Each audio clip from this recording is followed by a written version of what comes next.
cultura de segurança como prioridade. E aí, muito disso a gente aprendeu com o acidente de Chernobyl. Existe ainda algum risco de uma cagada daquelas acontecer de novo? Não. Não só temos esses tipos de coisa hoje, como as novas tecnologias são bem automatizadas, sabe? O reator tem autonomia de desligar sozinho e dos 30 primeiros minutos o operador nem precisar fazer nada, sabe? Ele já começa o processo. Existem cada vez mais o processo é automatizado. Por exemplo, tem um reator novo que a minha empresa tem construído, já construiu na China, está construindo nos Estados Unidos, que é uma evolução, né, desse tipo de reator, que utiliza conceitos da natureza, tipo gravidade, como parte do seu procedimento de segurança.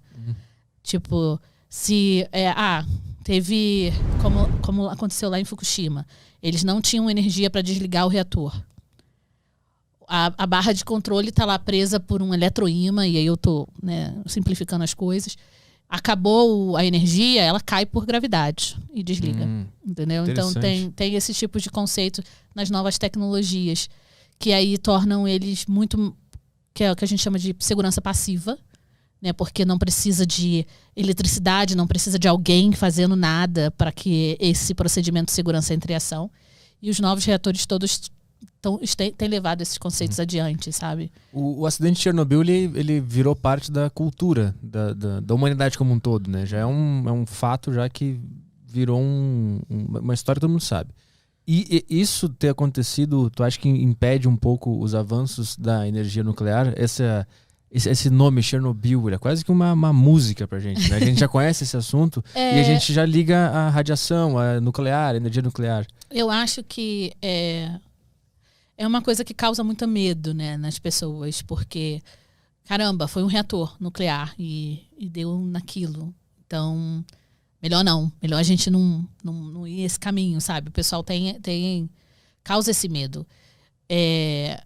Mas, primeiro, é o que eu falei, né? Foi uma época que o povo lá não tinha comunicação com ninguém. Fizeram um reator com estrutura que não é o que a gente usa, não tinha nem prédio de contenção, enfim.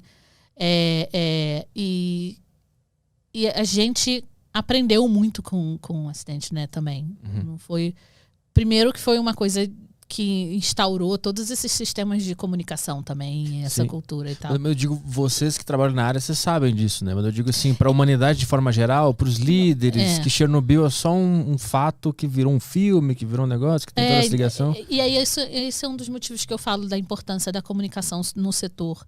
Da gente conversar com o pessoal, da gente explicar, da gente ter esse momento que a gente está tendo aqui, né, de conversa, mas numa questão de falar mais abertamente com o público, porque é uma coisa que fica marcado como um medo e as pessoas não sabem o que aconteceu realmente. E aí isso, sim, tem causas, impede que as pessoas possam ser a favor dessa tecnologia de alguma forma. Né? O Fukushima, por exemplo, causou um transtorno em muitas políticas energéticas em alguns países que estavam querendo avançar com o nuclear, e a Alemanha, por exemplo, resolveu fechar os reatores nucleares lá da Alemanha. Foi uma postura que o governo alemão tomou, que hoje eles compram a energia da França, que é nuclear. Que é nuclear, mas e foi um impacto muito grande. Mas em Fukushima, por exemplo, não foi um acidente nuclear de Fukushima. Fukushima foi um terremoto e um tsunami. A gente tenta... Teve um acidente? Teve. Algo que não deveria ter acontecido? Concordo. Não estou desmerecendo o que aconteceu. E foi uma das coisas que, como eu falei, o setor nuclear faz muito bem. Existem lições aprendidas de Fukushima e que todos os reatores do mundo estudaram o acidente de Fukushima e implementaram medidas ou analisaram para ver se existia necessidade. Alguns não tem necessidade, a gente está de boa. Não, existe a necessidade, vamos fazer isso. E aí, mas assim, teve gente que durante o tsunami, o terremoto, se escondeu dentro do reator. A radiação aos redores de Fukushima é mais baixa do que a radiação natural de outros lugares, sabe? E aí, de novo, não estou desmerecendo, é algo que realmente não deveria ter acontecido. Foi uma tsunami acima do que eles estavam prevendo, e enfim, tem esses fatores e tal. Mas as pessoas falam de Fukushima como se fosse o acidente nuclear e ponto, né? Se esquecem que o que realmente matou um monte de gente foi a tsunami lá, né? Teve um terremoto, depois teve uma tsunami de não sei quantos metros, 14 metros, alguma coisa assim. E aí falam como se Fukushima tivesse arrasado, morrido um monte de gente. Não teve isso, gente, não teve. E de qualquer forma, houve um acidente, sim, né, no Fukushima, que não foi uma explosão nuclear, porque eu lembro que eu estava entrando na faculdade quando Fukushima aconteceu. E minha mãe viu aquela filmagem, né, de Fukushima e falou: meu filho, tu não vai estudar isso, não. Não, eu falei: mãe, deixa eu entrar na faculdade e descobrir o que aconteceu, e aí eu te conto. Mas realmente causa um medo nas pessoas, porque a gente não conhece, não sabe o que está acontecendo. E uma usina nuclear nunca pode explodir como uma bomba nuclear, sabe? Não tem esse poder. O que aconteceu em Fukushima foi a panela de pressão, sabe? Se você não tem a válvula de escape, ela explode. Um acúmulo de hidrogênio ali, de gases dentro do prédio, não tinham como escapar. E aí explodiu o prédio de contenção ali. Mas isso causou algum impacto? Ou a explosão já foi o impacto? Teve liberação de radiação, porque o prédio de contenção foi danificado. Sim. Né? E aí o que estava contido ali, enfim, agora ficou exposto. Mas não não foi uma explosão que o combustível explodiu, sabe? Que o combustível nuclear explodiu. Não foi isso.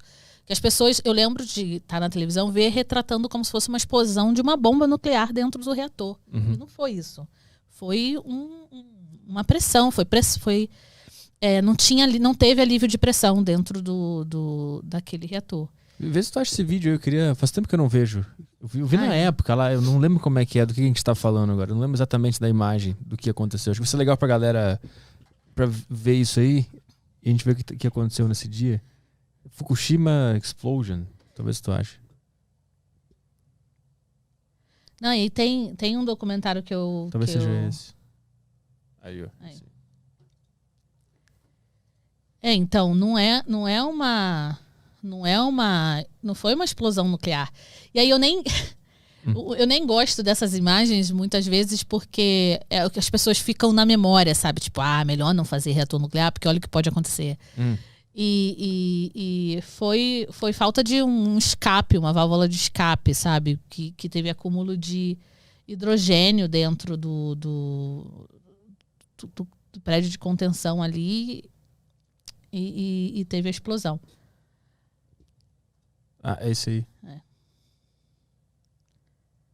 Mas não... Isso não é um acidente nuclear, como as pessoas acharam que era. Não, teve realmente, por conta da explosão que danificou completamente a estrutura da contenção, que é uma das barreiras de segurança que previne a liberação de radiação para a atmosfera, para o meio ambiente.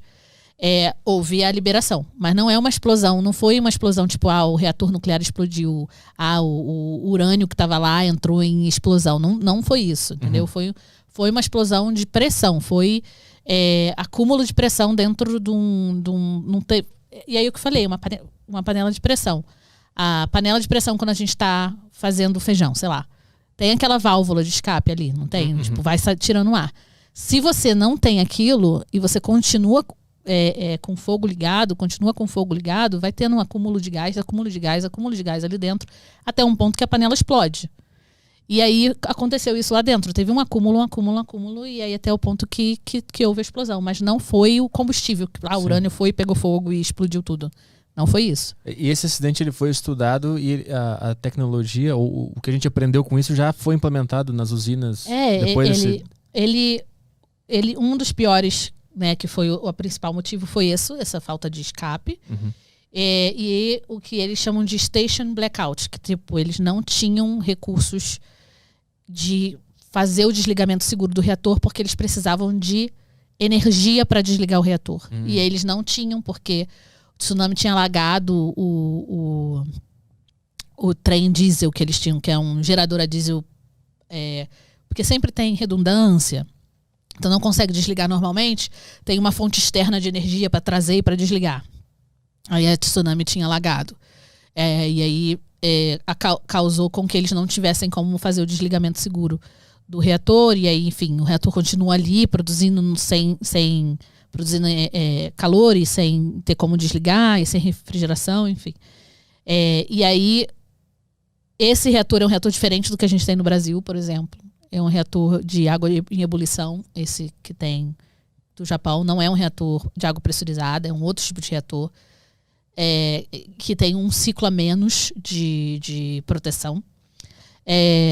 E fora isso, foi feito, sim, o que a gente chama de lições aprendidas, estudos de Fukushima, tudo que foi uma análise, órgãos reguladores que fizeram e aí foram estudar, e aí tanto já foi implementado medidas como alguns países perceberam que eles estavam protegidos já daquilo, como novas tecnologias que já estavam em andamento quando isso aconteceu, já perceberam que não teria risco. Por exemplo, esse reator que eu mencionei, que a minha empresa está colocando em construção, construiu na China, está construindo nos Estados Unidos e tal, ele não precisa de energia para desligar, porque ele já faz isso através de gravidade. Então, se acontecesse isso com esse reator, perdi, deu blackout na central nuclear, não tenho energia, o reator desliga de qualquer forma, automaticamente. E aí não teria acontecido esse acidente. Entendeu? Então, não teve essa quantidade. O pessoal fala de Fukushima como se, Fukushima, morreu um monte de gente. Não teve, gente, não teve essa morte de Fukushima, assim.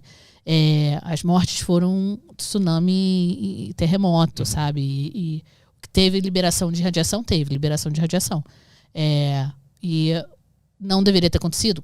Não vou nem discutir com isso. Com certeza não deveria ter acontecido. Mas essa liberação de radiação não causou muitos problemas? Ela foi... Não, aí tem que entrar todo num estudo, porque tem os ventos entram em fator para onde foi a radiação, porque tem o que a gente chama de pluma radiativa, qual era a direção do vento, para onde levou, aí levou para o mar, levou para a terra, aí tem tudo isso que foi estudado e tal.